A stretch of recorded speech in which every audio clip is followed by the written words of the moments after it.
Hey everybody, Escargot here. I am uploading another personal best track record from Forza.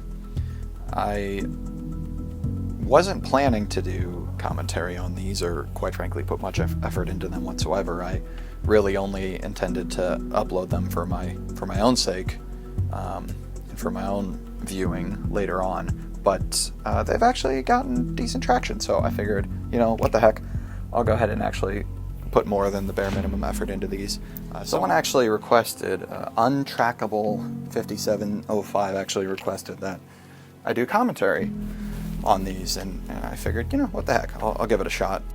If you don't like the commentary, let me know in the comments. It's definitely easier for me to not do them, so let me know what you think, and I'll try to go off of what the people want.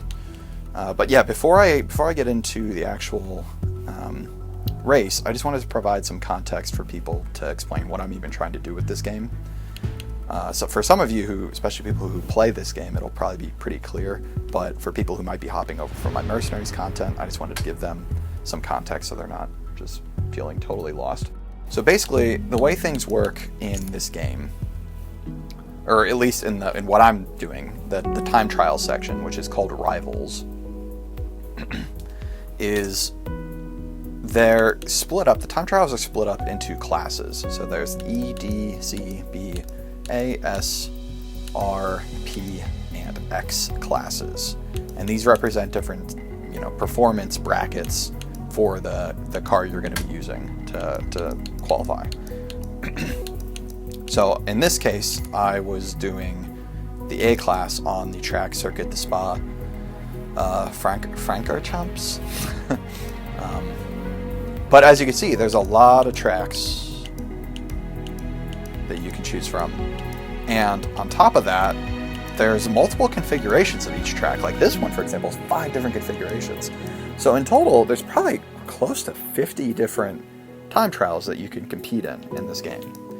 So what I'm trying to do is use the 1992 NSX Type R because it is one of my favorite cars in the game and in real life. And I'm basically role-playing as if this is my car. I don't get to pick a car, but I can build it and tune it any way I want. And my goal is to use this car to get the number 1 NSX time globally on every track configuration in every class where the car is eligible.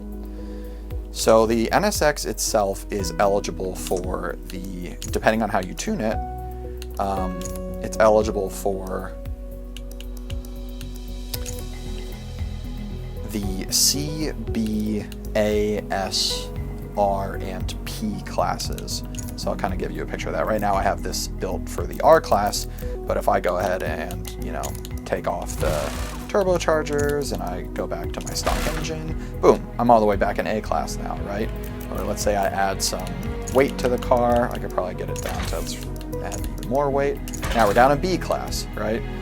So you can configure the car to fit into different performance brackets for these trials, and that's basically what I'm doing. Now you may have noticed in the other video for the S class that it was a world record, and this one is just a PB.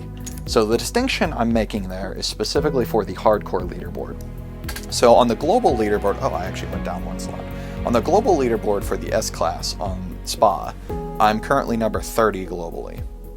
But on the hardcore leaderboard, I'm number 1 globally. Now the hardcore leaderboard is arguably way less competitive than the global leaderboard. There's only 136 people on this leaderboard at all. And what that means is that there are people that are playing, so let's look at the top scores again. So let's look at this number 1 guy. This is actually a good example. The number 1 guy on this track, the number 1, oh, that's weird. Huh.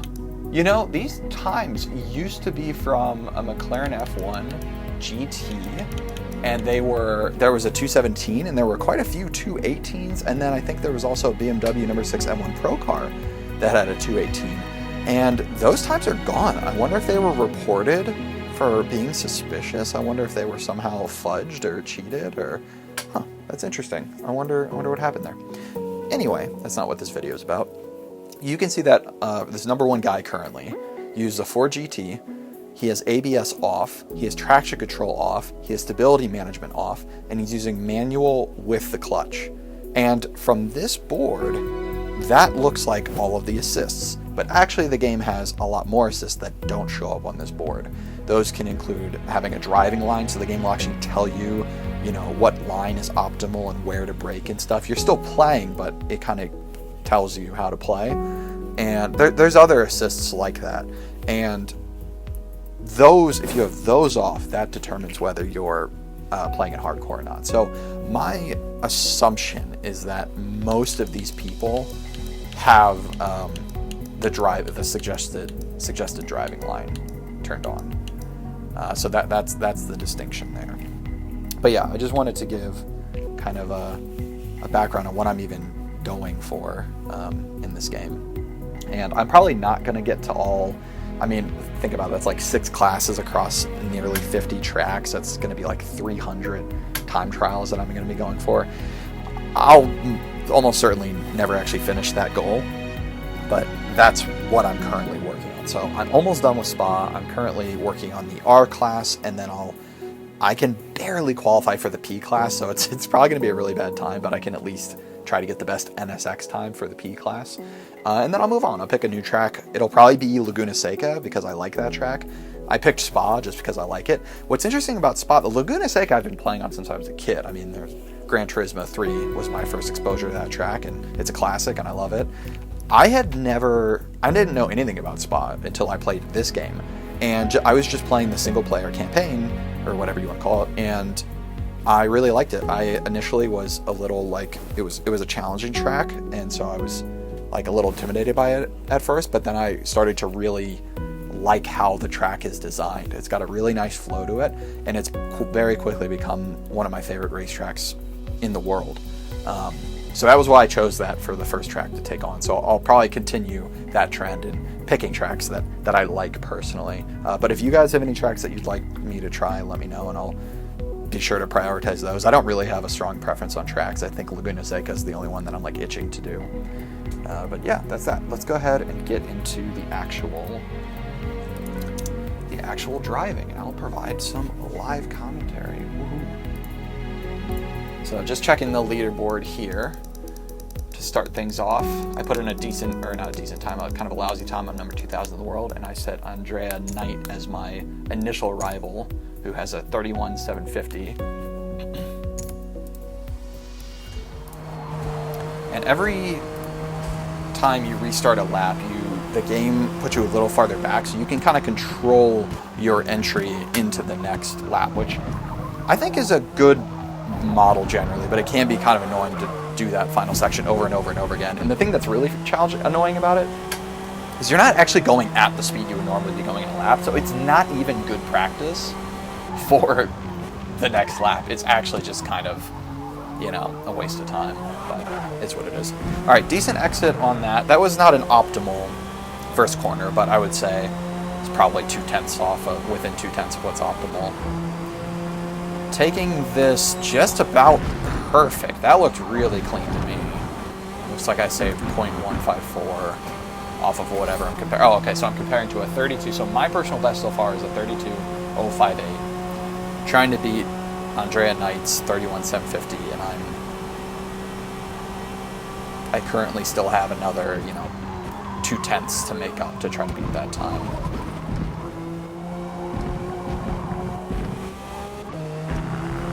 Pretty good here, really smooth. The car, I haven't upset the balance of the car at all, and that's one of the most challenging things to do in this game when you're playing with all the assists off, especially with these high-powered vehicles. Is if you're too quick on the throttle or too quick on the brake, see right there, I almost lost it and it started to spin, but I caught it.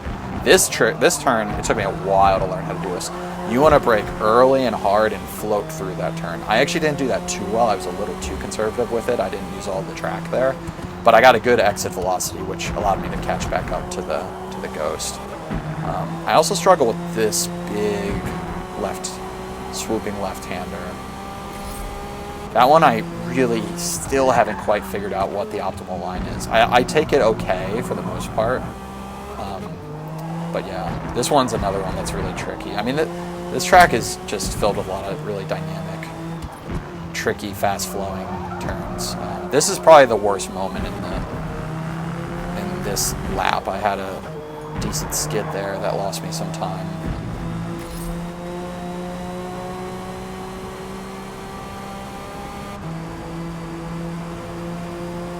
But we're actually ahead of the Ghost right now, so in theory I'm on pace for a 2:31.50. That was really lucky. I definitely lost control of the car there, but was able to regain it, and it actually turned into a very nice continuation of momentum there. 3/10 ahead. And just didn't, and I lost the back end there a little bit, just didn't take that final turn as well as I needed to.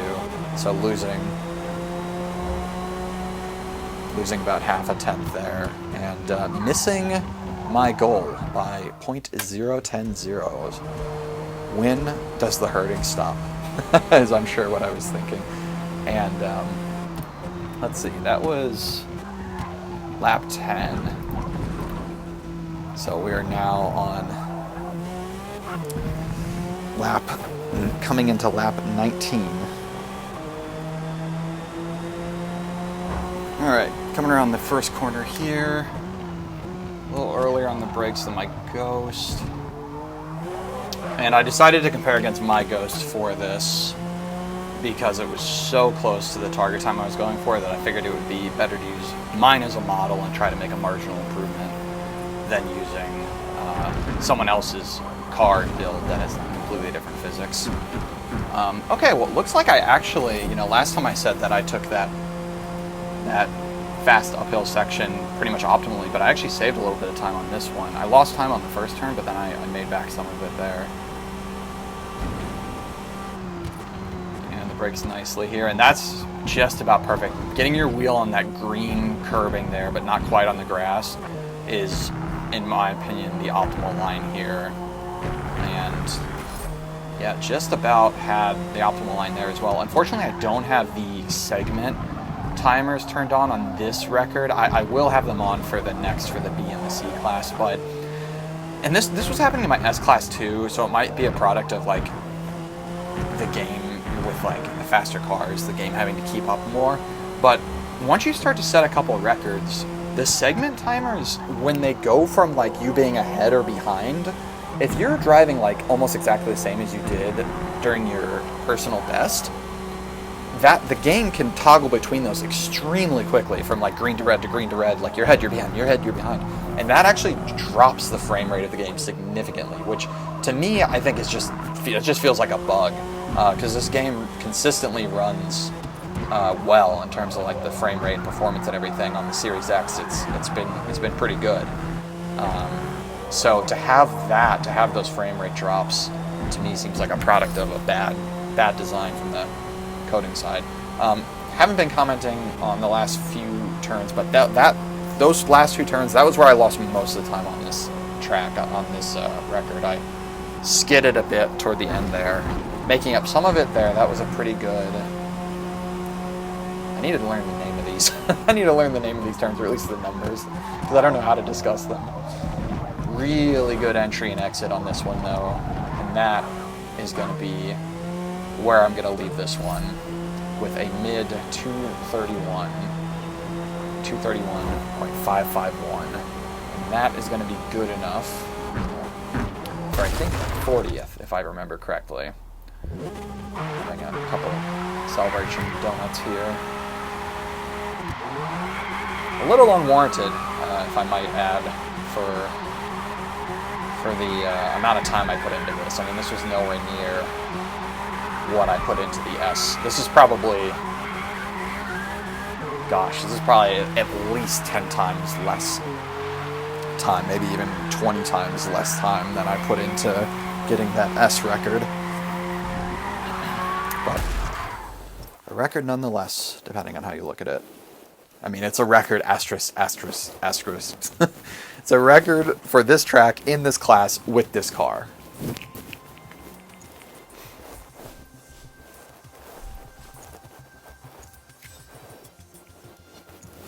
Yeah, number 40th globally, not bad. But if you saw at the top, we're still 5 seconds behind the number 1 time globally. So to me, I think that means that the NSX probably just isn't competitive for this class. There's certain classes that it is more or less competitive in. It's also possible that my build has more potential. There could be better, you know, build combinations out there to eke out a few more seconds, but I don't think it would be 6 seconds. You could maybe get that number 1 hardcore time of the mid 28s with a better build, but even that I kind of doubt. I don't think that there's 3 seconds on the table with this car in this class. But yeah, just running through my configuration here. This was mostly a handling build, but I did not opt for the weight reduction. I didn't use ballasts either, but that's actually a pretty good balance of, you know, choosing speed and choosing handling for this build. So that's another reason why I suspect that it couldn't get that much faster than this. But because even if you prioritized everything into speed and you were just able to handle the awful handling and drive perfectly, I don't know. I don't think you could shore up 6 seconds with that. But yeah, thank you for watching, and let me know what you think about this commentary, what you want me to talk about in the next one, and I'll see you then.